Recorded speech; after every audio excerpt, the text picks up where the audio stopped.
compañeros, mi nombre es Jaime González y hoy les vengo a hablar sobre la libertad personal. Pero antes de iniciar, vamos a dar una breve introducción acerca de lo que se puede deducir más adelante. Estamos diciendo que cuando una persona ha cometido un comportamiento ilegal, es ser sometida de una manera clara y justa ante una justicia pública independiente. Esto es uno de los derechos de un innegable valor político y social. Estos son previstos por los tratados internacionales y son clasificados por la Corte Constitucional como derechos fundamentales. También vamos a ver cuando un ciudadano resulta lesionado, cuando sus bienes jurídicos resultan vulnerados, la Constitución otorga unos mecanismos constitucionales para el restablecimiento de estos derechos. Mecanismos constitucionales como cuáles, la acción de tutela y el habeas corpus. También vemos la violencia, acerca de cómo utilizarla con el fin de restringir la libertad. Esto solamente lo puede utilizar el Estado, más no los particulares. Empezando por derecho a la libertad personal y física. Primero vamos a dar una breve significación de lo que significa la libertad y utilizamos el significado de una de las sentencias de la Corte Constitucional. La Corte Constitucional define la libertad como aquella facultad que tienen los individuos de poder conducirse de un lugar a otro sin que sean intervenidos de una manera arbitraria, violenta o ilegal. Esto con la sola limitación al ejercicio de la libertad de otra persona y con lo que imponga el imperio de la ley. También esto quiere decir que en principio todas las personas son en territorio colombiano libres de vivir sus vidas de acuerdo a su propio criterio de autonomía, salvo cuando ellos violan la legislación vigente, entonces sí pueden ser intervenidos. También vemos cómo la Constitución política reconoce el derecho a la libertad como un derecho fundamental independiente de todo raza, sexo, religión. Y en un aspecto negativo de lo que dice el artículo 13 de la Constitución, ese que dice que todas las personas nacen libres, pues este va a erradicar lo que es la desaparición forzosa, las servidumbres y el secuestro, de otras formas de restricción de la libertad. Ahora también vemos que desde el punto de vista constitucional, la restricción de la libertad le corresponde o es objeto de dos estrictas reservas, como cuáles, la legislativa y la judicial. Vemos que en la legislativa, pues decir, el Congreso de la República es lo único que le compete definir mediante leyes las causas, el tiempo, los modos de limitar la libertad de los ciudadanos, y esto dentro del marco de la Constitución y de la ley. Esta facultad que tienen los funcionarios no es absoluta, puesto que ellos no pueden restringir la libertad por causas irrelevantes y tampoco pueden crear cláusulas para restringir la libertad de las personas de cualquier forma como ellos quieran. En la reserva judicial, es decir, que todas las autoridades judiciales, es decir, los jueces penales, pueden restringir la libertad de las personas cuando ellos lo consideren razonable, proporcional y necesario de acuerdo al caso que se presente y cumpliendo con ciertos requisitos. Pero surge la pregunta de que ¿cuándo el Estado puede restringir la libertad de las personas? Bueno, primero empezamos con el artículo 28 de la Constitución, ese que dice que todas las personas tienen derecho a su libertad, a que se respete su libertad y que nadie puede ser molestado en su persona. Pues la Constitución parte del principio de la presunción de inocencia. Esto quiere decir que todas las personas son inocentes hasta que no se demuestre que son culpables y responsables. Entonces, las formas para restringir la libertad cabrían en dos casos. Cuando hay una orden de captura expedida por un juez, y cuando se captura una persona cometiendo un delito. La primera, cuando hay una orden de captura expedida por un juez, es decir, que cuando el juez considere que la persona evade a las autoridades y oculta cierta información. Esto lo hace el juez en función de control de garantías, emite la orden de captura que fue pedida por un fiscal. Esta orden de captura, recordemos que tiene ciertos requisitos. Nombremos 4 requisitos que tiene la orden de captura. Empezamos por el primero. Primero dice que esta tiene que ser expresa y tiene que llevar los motivos por los cuales va a capturar a la persona. Tiene que estar basada en la ley, tiene que identificar las normas en las cuales se basa. Tiene que identificar claramente a la persona, su nombre, su cédula de ciudadanía. También tiene que tener los datos de la fiscalía que solicitó la orden de captura.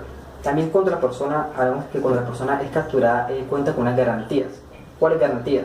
La garantía de que a su integridad nada de violencia innecesaria. También el derecho a que se les lean sus derechos de una forma que entienda.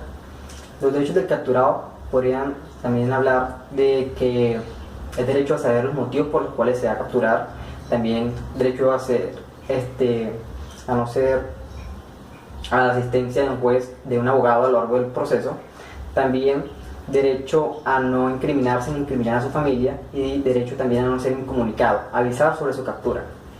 También la segunda forma hace referencia a la flagrancia.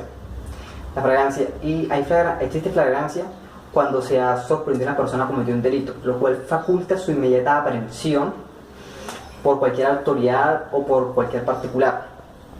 Pero esta aprehensión tiene que ser rápida y poner a la persona en manos de una autoridad competente, si no se estaría cometiendo un delito. Entonces, siendo esto, hay otras formas en las cuales se da la flagrancia. ¿Cómo cuáles? Pues cuando se ha sorprendido y aprendido inmediatamente después del hecho o durante el acto con elementos que lo incriminen. También cuando la persona es inmediatamente aprendida después de haber cometido el delito, ya sea perseguida por la víctima o por una autoridad. Cuando también la persona ha sido sorprendida con elementos que le incriminen, como huellas o instrumentos que pueden inferir que acaba de cometer un delito. También otra sería cuando la persona cometió un delito en un sitio público y ha sido grabada por cámaras de video. También otra sería cuando la persona es aprendida o sorprendida en el vehículo el cual utilizó para su vida. Luego también pasamos, después de esto, pasamos a un derecho que también se encuentra, y es la legalización de la captura, que cuando la persona ha sido capturada en cualquiera de las formas anteriormente descritas, entonces la persona tiene derecho a que se legalice su captura. Entonces esto es por un segundo juez. ¿Cómo así?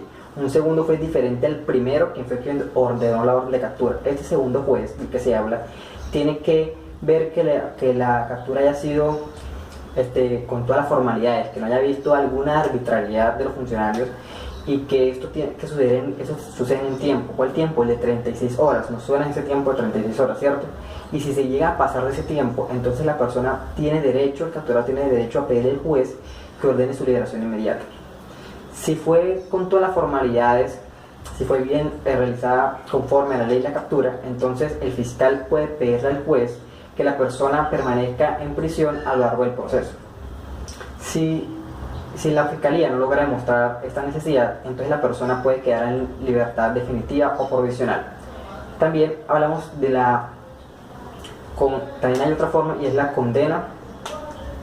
Y pues esta sanción judicial busca principalmente lo que es prevenir delitos futuros, proteger bienes jurídicos y castigar cuando se merece y es necesario. Esta sanción judicial, la pena, de la que estamos hablando.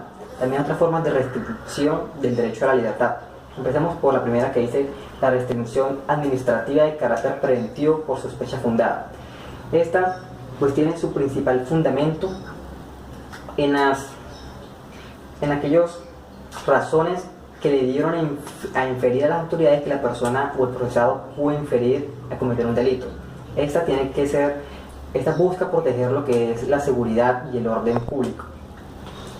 Cuando hablamos de otra forma de restricción, hablamos de la restricción transitoria en protección propia o de terceros en comandos de la policía, pues la jurisprudencia de la Corte ha facultado a las autoridades de policía a realizar este tipo de restricciones cuando la persona no puede conducirse a sí misma, es decir, los ebrios, los trastornados y los menores, y no quieren estar acompañados a sus domicilios. Este tiene la característica de que no puede pasar de 24 horas. Otra forma de restricción que también vemos es la restricción transitoria como acto de seguridad y de control de orden público.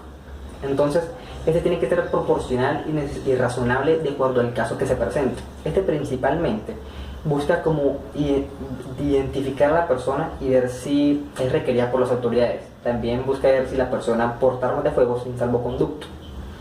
Los motivos por los cuales se pueden realizar estas restricciones son los siguientes. El primero, cuando se crea que la persona no va a comparecer a lo largo del proceso. Cuando se crea también que la persona pone en riesgo la seguridad y especialmente la de la víctima, la de sus familiares y la de sus bienes jurídicos. También cuando se cree que la persona va a deformar cierta evidencia o a ocultarla o a entorpecer o a dilatar el procedimiento. También vemos que estas restricciones tienen que ser de acuerdo y llevarse a cabo con todos los procedimientos, con todos los requisitos que exige la ley. De lo contrario, se estaría cometiendo un delito, como lo he dicho anteriormente. ¿Pero cuáles delitos? Pues se divide. Pues para los particulares estaría hablando del delito de secuestro. Para las autoridades estaría hablando de la privación ilícita de la libertad. De ahí también sale lo que es la prolongación ilícita de la libertad, que es aquella que cuando estamos hablando de la legalización de la captura, es cuando pasa ese tiempo y a la persona no se le ha puesto al frente de un juez.